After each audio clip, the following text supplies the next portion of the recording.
Bible తెచ్చుకున్న వాళ్ళు మీ చేతులు ఎత్తి చూపించండి.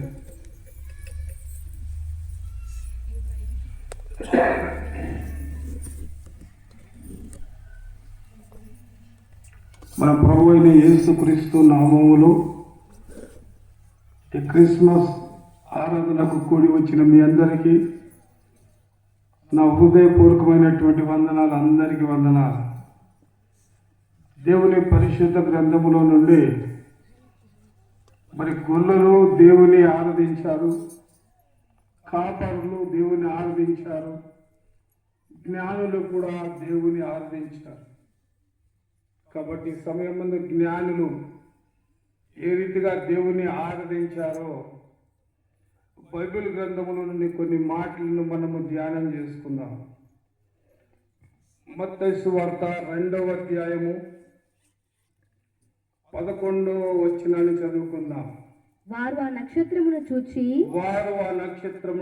అత్యానంద భరితులై ఇంటిలోనికి వచ్చి తల్లి అయిన మరియను ఆ శిశువును చూచి సాగిలపడి ఆయనను పూజించి తమ పెట్టెలు విప్పి బంగారమును సాంబ్రాణిని గోనమును కానుకలుగా ఆయనకు సమర్పించును. చిన్న ప్రార్థన. మమ్ములను మిక్కిలిగా ప్రేమించిన మా రక్షకుడా, నీకు వందనాలు తండ్రి. 2000 సంవత్సరాలకు పూర్వం ఈ లోకమునకు నీవు నాయన శరీరధారిగా వచ్చినది మొదలుకొని నేటి వరకు నా ప్రభువా నీ సువార్తను వింటూ ఉన్నాము, ప్రకటిస్తూ ఉన్నాము తండ్రి. నీకు స్తోత్రాలయ్యా. నీ ప్రేమను మా మధ్యలో మీరు ఉంచిన విధమును బట్టి నీకు స్తోత్రాలు. ఈ చదవబడినటువంటి లేఖన భాగంలో ఉండే సారాంశాన్ని పరిశుద్ధాత్మడా మాకు వివరించండి. వినగలిగే చెవి, గ్రహించే మనసు మా అందరికి మీరు దయచేసి మీ నామమునకు మహిమ తెచ్చుకోమని యేసయ్య నామములు అడిగి వేడుకొనిచున్నాము తండ్రి.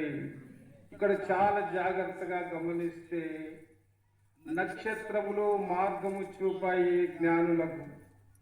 ఆ మార్గము గుండా వెళ్ళినటువంటి జ్ఞానులు ఇంటిలోనికి వెళ్ళి చూస్తే మరియమ్మ కనిపించింది. ఇటు నక్షత్రములకు కానీ మరియమ్మకు కానీ వారు సాగిలపడకుండా యేసుకు మాత్రమే వారు సాగిలపడినట్లుగా దేవుని యొక్క లేఖన భాగాలలో మనం చూస్తున్నాము. కారణం ఏమిటి?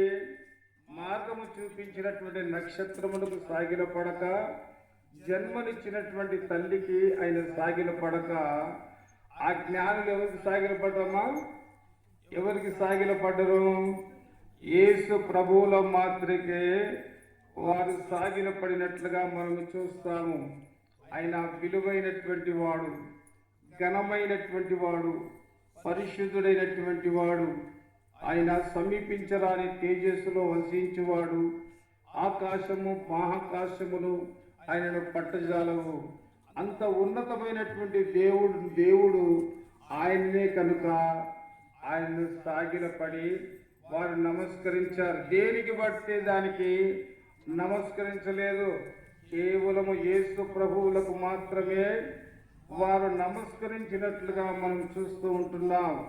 చూడు, వారు పెట్టెలు విప్పి మొట్టమొదట ఏమి సమర్పించారట? చెప్పండి. బంగారమును. ఈ బంగారము దేనికి గుర్తుగా ఉందంటే దైవత్వములకు గుర్తుగా ఉంది. భూమిలో దొరికేటటువంటి ఖనిజములన్నిటికంటే కూడా విలువైనటువంటిది ఏదైనా ఉన్నదంటే ఇది బంగారమే. యేసును దేనితో పోలుస్తూ ఉన్నారు జ్ఞానులంటే? ఆయన దేవుడు అని దేవునితో పోలుస్తూ విలువైనటువంటి బంగారమును యేసు ప్రభుకు సమర్పించారు. ఈ రోజున యేసు ప్రభు ఎవరంటే మరియమ్మ కొడుకు కదా, యేసేపు కొడుకు కదా అనేటటువంటి భావనతో ఉన్నటువంటి వారు చాలా మంది ఉన్నారు. కానీ ఆయన ఆదియు అంతము ఆయనే, సృష్టికి నిర్మాణకుడు ఆయనే, పర్వతములు, సముద్రములు, భూమి పుట్టకములపై ఆయన ఉన్నవాడన్న సత్యాన్ని ఈ రోజున చాలా మందికి తెలియదు. నా ప్రియమైనటువంటి ప్రియ దేవుని సంగమా, ప్రియ దేవుని బిడ్డలారా, ఈ విలువైనటువంటి సమయము ఎంతో సంతోషకరమైనటువంటి సమయం. ఆయనను ఆరాధించడానికి వచ్చాము. ఆరాధించడానికి వచ్చినటువంటి జ్ఞానులు ఏమి తెలుసుకున్నారంటే ఈయన నిజమైన దేవుడని తెలుసుకున్నారు. కాబట్టి వారు విలువైనటువంటి సామాగ్రిని యేసు ప్రభుకు ఏం చేశారు? కానుకలుగా ఇచ్చారు. దేవునికి స్తోత్రం చెప్పండి. యేసు ఘనమైన వాడని ఎంచుకున్నారు. ఆయన అమూల్యమైన వాడని ఎంచుకున్నాడు. ఆయన పరిశుద్ధుడని ఎంచుకున్నారు. దానికి గుర్తుగా వారు మొదట పెట్టెలను విప్పినప్పుడు బంగారమును ఆయనకు సమర్పించారు. దేవునికి స్తోత్రం చెప్పండి. లూకా సువార్త 2వ అధ్యాయము 35వ వాక్యాన్ని చదువుదాం. లూకా సువార్త 2వ అధ్యాయము 35వ వాక్యం చదవండి. మరియు నీ హృదయములోనికి ఒక ఖడ్గము దూసుకొని పోవునని ఆయన తల్లి అయిన మరియతో ఆయన చెప్పిన పుట్టబోవు శిశువు ఎలాంటి వాడంట? పరిశుద్ధుడై దేవుని కుమారుడు అనబడును అనే ప్రవచనము నెరవేర్చబడింది. నీ కడుపులో నుండి ఒక ఖడ్గము దూసుకొని వెళ్తుంది. అది పరిశుద్ధాత్మ యొక్క శక్తి. ఆ శక్తి ద్వారా నువ్వు గర్భమును ధరిస్తావు. ఆ గర్భాన పుట్టబోయేటటువంటి వాడు పరిశుద్ధుడని చెప్పి లేఖనము తెలియజేసింది. దేవునికి స్తోత్రం చెప్పండి గట్టిగా. కాబట్టి ఆ పరిశుద్ధుడైనటువంటి దేవునికి ఆయనను ఆరాధించడానికి వచ్చినటువంటి మనము నాశనకమైనటువంటిది. అందుకే ఈ క్రిస్మస్ అనేటటువంటిది ఏంటంటే ఇచ్చి పుచ్చుకోవడము, బహుమతులు పంచడము. ఏం చేయడం చెప్పు? ఏం చేయడం అంట? విలువైనటువంటి బహుమతులను ఇతరులకు అందజేయడమే క్రిస్మస్. దానిలోనే దాగి ఉంది సంతోషము. ఇతరులను మనము ప్రేమించడము, ఆయన వెల్లడిపరిచినటువంటి ప్రేమను ఇతరులకు తెలియజేయడమే సంతోషకరమైన క్రిస్మస్. ఆయన ఎలాంటి వాడంట? పరిశుద్ధుడు. మొదటి పేతురుకు రాసిన పత్రిక 1వ అధ్యాయము 14 నుండి 16 వచనాల వరకు చదవండి అమ్మా.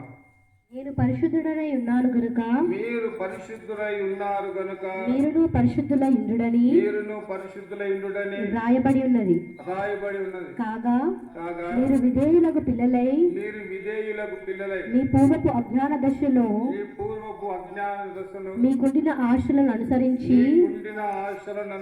ప్రవర్తింపక మిమ్మల్ని పిలిచిన వాడు పరిశుద్ధుడై ఉన్న ప్రకారము చాలు. నిన్ను నన్ను జన్మత కర్మత పాపము నుండి పిలిచినటువంటి వాడు పరిశుద్ధుడై ఉన్నాడు కనుక మనము కూడా ఈ లోకములో జీవించిన కొంతకాలమైన పరిశుద్ధంగా జీవించాలి, పవిత్రంగా జీవించాలి. కనుక దేవుడు విలువైనటువంటి వాడు, పరిశుద్ధుడు, ఘనమైనటువంటి వాడని జ్ఞానులు తెలుసుకున్నారు. ఎవరు తెలుసుకున్నారు చెప్పండి? ఈ తూర్పు దేశపు జ్ఞానులు తెలుసుకున్నారు. మరి మన విషయానికి వస్తే ఎన్నో సంవత్సరాలైంది యేసయ్యను నమ్ముకొని దేవుని బిడ్డలుగా ఈ లోకములో జీవిస్తున్నాము. కానీ యేసయ్య ఎలాంటి వాడు ఈ రోజుకు మనకు అర్థం కాదు. నిజంగా మనం గమనించి చూస్తే ఏదో క్రిస్మస్ పండుగ వస్తుంది, కొత్త బట్టలు తీసుకోవాలా, పిండి వంటలు చేసుకోవాలా, బంధువులు పిలుచుకోవాలా, సంతోషపడాలా, ఇదే క్రిస్మస్ అనుకుంటున్నాం మనం. నిజమైనటువంటి క్రిస్మస్ ఏమిటంటే ఆయన ఈ లోకానికి ఎందుకు వచ్చాడు ఇతరులకు తెలియజేయడమే నిజమైనటువంటి క్రిస్మస్. అందుకన్నాడు యోహాను సువార్త 3వ అధ్యాయము 16వ వాక్యాన్ని చదవండి. దేవుడు లోకమును ఎంతో ప్రేమించెను కాగా ఆయన తన అద్వితీయ కుమారునిగా పుట్టిన వాని యందు విశ్వాసముంచు ప్రతివాడును నశింపక నిత్య జీవము పొందినట్లు ఆయనను అనుగ్రహించెను. నశించిపోకుండా నిత్య జీవము పొందటానికి ఆయన కృప చూపాడు. లోకాన్ని ఎంతగా ప్రేమించాడు? ఆయన మరణమగునంతగా ప్రేమించాడు. ఈ లోకములో భార్యను భర్త ప్రేమించేది కొద్ది కాలమే, భార్య భర్తను ప్రేమించేది కొద్ది కాలమే, తల్లిదండ్రులు పిల్లలను ప్రేమించేది కొద్ది కాలమే, దీర్ఘకాలం మనం ప్రేమించలేము. ఎందుకు జీవించలేము దీర్ఘకాలము? మన ఆయుష్ ఎంతో మనకు తెలియదు. అందుకే మోషే అన్నాడు, నా దినములు లెక్కించుట నాకు నేర్పించయ్యా, నేను ఎన్ని దినాలు బ్రతుకుతాను? మోషే 120 సంవత్సరాలు బ్రతికితే ఈ 120 సంవత్సరాలలో 3 మార్గాలలో బ్రతికాడు. ఐగుప్తులో బ్రతికాడు, అరణ్యంలో బ్రతికాడు, యాత్రలో బ్రతికాడు. కాబట్టి మనమేని దినములు లోకంలో బ్రతుకుతామో మనకు తెలియదు. అట్టి మానవులను దేవుడు ఏం చేశాడంటే ప్రేమించాడు.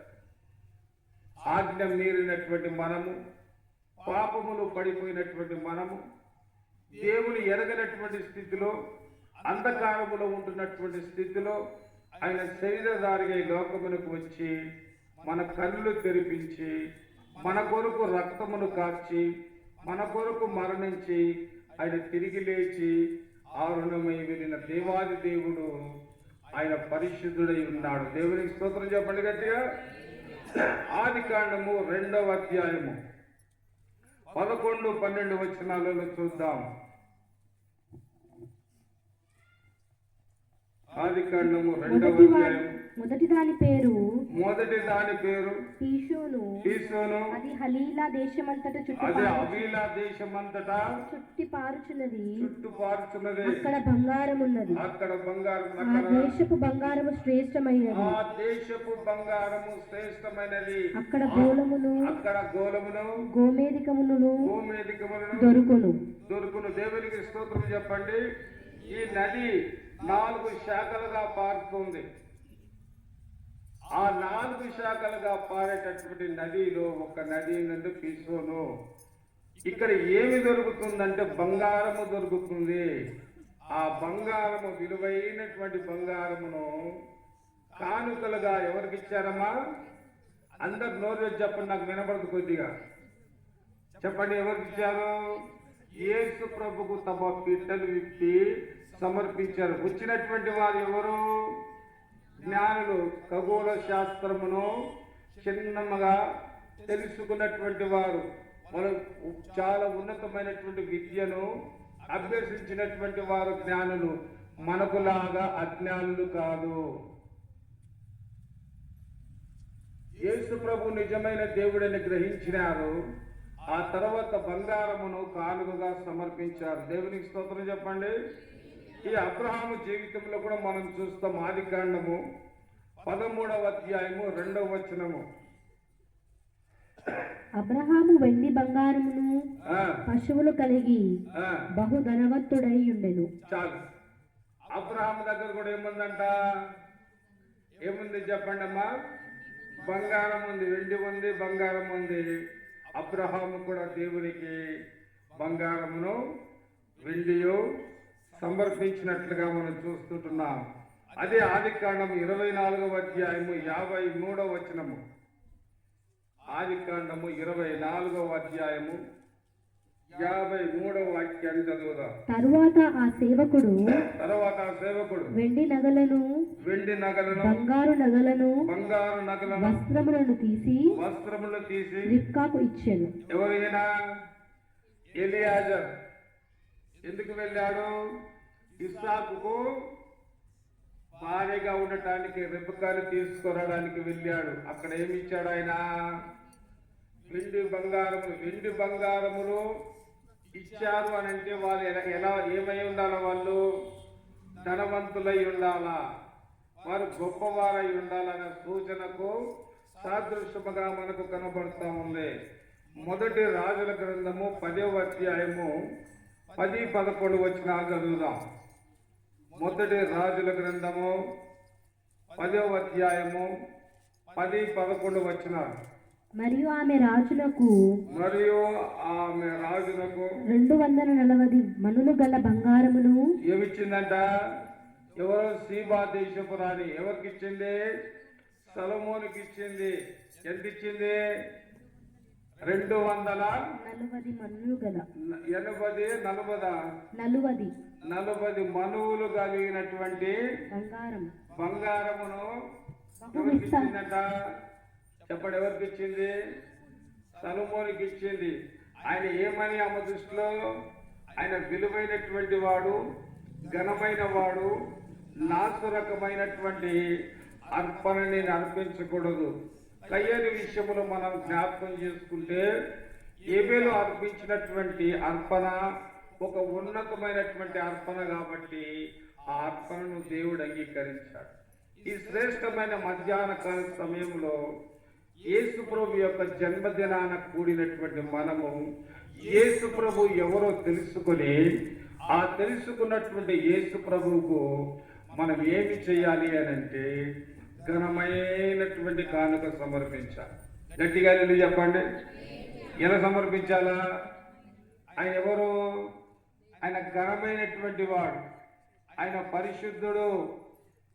కనుక ఆ పరిశుద్ధంగా ఉండేటటువంటి దేవునికి మనం ఏం చేయాలంట? విలువైనటువంటి జ్ఞానులు సమర్పించినట్లుగా బంగారమును సమర్పించాలి.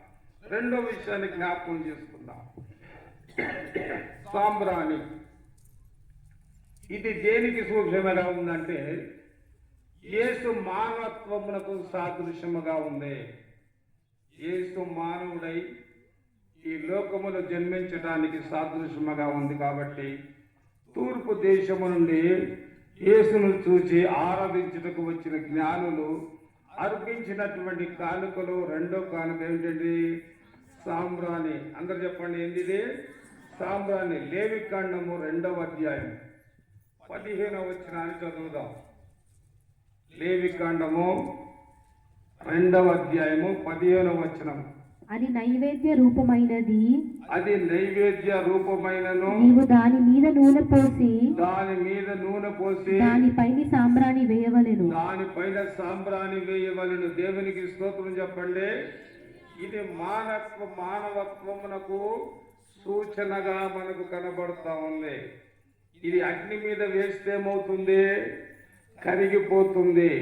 మన నిమిత్తము కూడా యేసయ్య ఏమి చేయబడ్డాడంటే కొరడాలతో కొట్టబడి గాయపరచబడి తన వీపు నాగాటి సాలుబలి దున్నబడి అతడు తనను తాను కరిగించుకొని ఆ కరిగింపబడినటువంటి వారిలో నుండి ఒక గొప్ప వెలుగును మనకు కనబరిచాడు. లేవికాండము 5వ అధ్యాయము 11వ వచనాన్ని చదువుదాం. లేవికాండము 5వ అధ్యాయము 11వ వాక్యం. 2 తెల్ల గువ్వలైనను 2 పావురపు పిల్లలైనను తనకు దొరకని ఎడల పాపము చేసిన వాడు తూమెడు గోధుమ పిండిలో ఏం చేయాలంట? పాపము చేసిన వాడు పాప పరిహారార్థ బలిగా వాడు తేవలను. అందులో ఏం కలపాలట? దాని మీద సాంబ్రాన్ని ఉంచవలను అని జ్ఞాపకం చేస్తున్నాడు. అదే లేవికాండము 24వ అధ్యాయము 7వ వచనాన్ని చదువుదాం.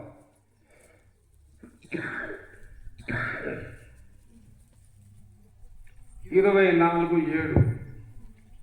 ఒక్కొక్క దొంతు మీద స్వచ్ఛమైన సాంబ్రాన్ని ఉంచవలెను. ఏం చేయాలా? స్వచ్ఛమైన సాంబ్రాన్ని ఉంచవలెను. అది యెహోవా ఎదుట ఆహారముకు జ్ఞాపకార్థమైన హోమముగా ఉండును. దేవునికి స్తోత్రం చెప్పండి. అది మానవత్వమునకు సాదృశ్యముగా ఉంది. కాబట్టి మత్తయి సువార్త 2వ అధ్యాయము 11వ వచనంలో ఏం రాయబడింది చెప్పండి? బంగారమును, సాంబ్రాణిని, గోధుమను కానుకగా ఆయనకు సమర్పించిరి. యెషయా గ్రంథము 60వ అధ్యాయము 6వ వచనాన్ని చదువుదాం. నీవు చూచి ప్రకాశింతువు, నీ గుండె కొట్టుకొనుచు ఉప్పొంగును, సముద్ర వ్యాపారము నీ వైపు త్రిప్పబడును. జనుముల ఐశ్వర్యము నీ ఎద్దకు వచ్చును. జనులు ఏం చేయబడతారట? జనులు ఒంటల సమూహము మిద్యాను ఎఫాయిలు లేత ఒంటలను నీ దేశం మీద వ్యాపించును. వారందరూ షేబా నుండి వచ్చుదరును. బంగారమును ధూపద్రవ్యములను తీసుకొని వచ్చెదరు. యెహోవా స్తోత్రములని ప్రకటించెదరు. దేవునికి స్తోత్రం చెప్పండి. విలువైనటువంటి తీసుకొని వచ్చి దేవునికి అర్పించి దేవునికి స్తోత్రం చెప్పండి. ఈ సాంబ్రాణి అరబ్ దేశములో పర్వతములలో దొరికేటటువంటి ఒక ఉన్నతమైనటువంటి వస్తువు. ఈ సాంబ్రాణి నిప్పుల మీద వేస్తే ఏమవుతుందమ్మా? కరిగిపోయి చక్కటి సువాసన వెదజల్లుతూ ఉంది. అదే ప్రకారంగా యేసయ్య నీ కొరకు నా కొరకు ఆయన ఈ లోకములో కరిగిపోవలసినటువంటి వాడు కనుక దానికి గుర్తుగా వారి సాంబ్రాణిని సమర్పించినట్లుగా మనం చూస్తాం. ఎఫెసీయులకు రాసిన పత్రిక 5వ అధ్యాయము 2వ వచనాన్ని చదువుదాం. క్రీస్తు మిమ్మును ప్రేమించి క్రీస్తు మిమ్ములను ప్రేమించి పరిమళ వాసనగా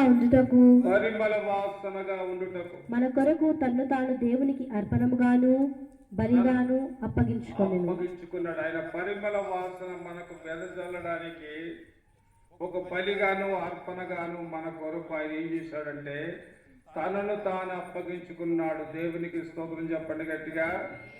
కనుక రెండవదిగా సాంబ్రాణి మానవత్వమునకు ఇది గుర్తుగా ఉంది. మూడో విషయాన్ని జ్ఞాపకం చేసుకుందాము. మూడో విషయం ఏమి సమర్పించారంటే గోళము సమర్పించారు.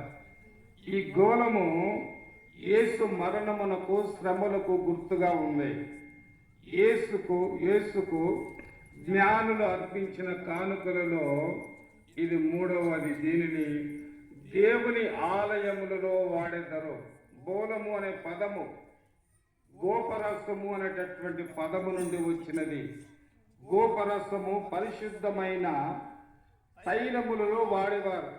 ఈ గోపరసమును పరిశుద్ధమైనటువంటి తైలములలో వాడేటటువంటి దినుసులలో ఒకటి. నిర్గమకాండము 30వ అధ్యాయము 23వ వాక్యాన్ని చదువుదాం. నిర్గమకాండము 30వ అధ్యాయము 23వ వాక్యాన్ని చదువుదాం. పరిశుద్ధ